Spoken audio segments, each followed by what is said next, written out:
pourquoi jigéen bu fi may tàmbalee si dañoo ne ñoom ñiy critiquer l'islam ñu ne seetal maa ngi dugg ci les miracles damay dugg direct rek mënatuma def introduction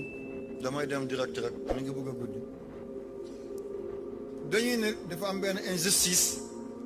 ñàkk a jaar yoon ñàkk a njub bu wàcc ci l'islam ne pourquoi jigéen bu jëkkëram faatoo mu toog ñeenti weer ak fukki fan te góor sa jabar dana faatu tey nga fanaani ci néegu keneen te da nga fa dëkk da nga ko dëkkoo lu tax ñu may lii góor te mayuñ ko jigéen sa soxna nekk hôpital nekk ci coma teewul yow boo fanaan see rek nga nekk ci li nga nekkoon nag tël kooku mi ngi tëdd perfusion mi ngi partout appareil baa ngi jooy bu yërëmlu peut-être dootul del seeti ay dooma ngi nii léegi ñu ñàkk seen yaay yow yëgoon na dara xaw na yaa ngi sungaari ci kaw lalu keneen lu tax l'islam ne jigéen bu jëkkëram faatoo na toog ñeenti weer ak fukki fan li ñu tuddee téeñ wala hidaat góor nag kenn condamné ko sa jabar faatu na léegi rob nañ ko bu la neexee demal dugg léegi nga see kër maa ngi jéggal du ñàkk kersa waaye xeet yi dañoo bëri fii ñëpp dégguñu wolof yu set moo tax yenn temps mooy xaañ du ñàkk teggin ci man lu tax l'islam may góor teggil ko garde-fou bi jigéen ñu tegal ko benn garde-fou sa jëkkër faatu na te gis nga ko la bëgg nga bëgg ko ñu ne toggal 4 mois 10 jours ndeke yow lii ci kéemaanu alquran la bokk dafa am lu jigéen am te góor amu ko te science doxuloon ba feeñal loolu yaramu jigéen dafa am lu ci nekk ñu ko dee raafa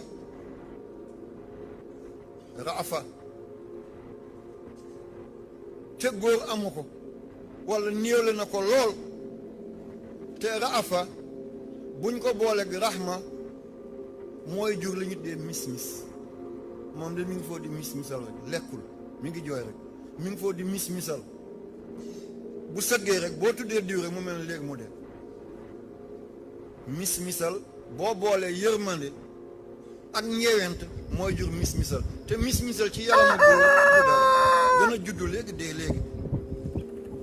te mis-misal boobale moom mooy duy naqar ay cellule la yéen ñi jàng ay cellule la ay ferñeent la ay tooke la ay dangar la ci biir yaramu doomi adama bu nit dee léegi te jigéen xam ko rek ni kooku toll ci moom ferñeent yooyu noonu la ñuy dëgëre te deewu jëkkër ni mu sore ci jigéen bu ndeem ak bu baayam yeggul foofu déedéet maslaa rek waaye borom kër gu faatu te muy borom kër gu doonoon borom kër ni muy mel ci soxna kenn mu la ko nettal jigéen ferñeentam yooyu ñu dee mis-mis wala mis-misal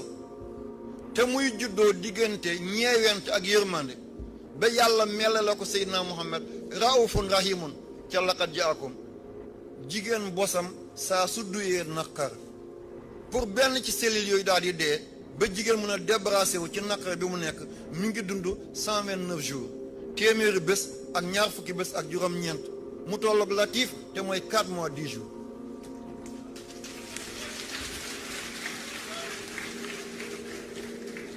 ba alquran di wax li est-ce que science yegg na fi est-ce que microscope amoon na amuloon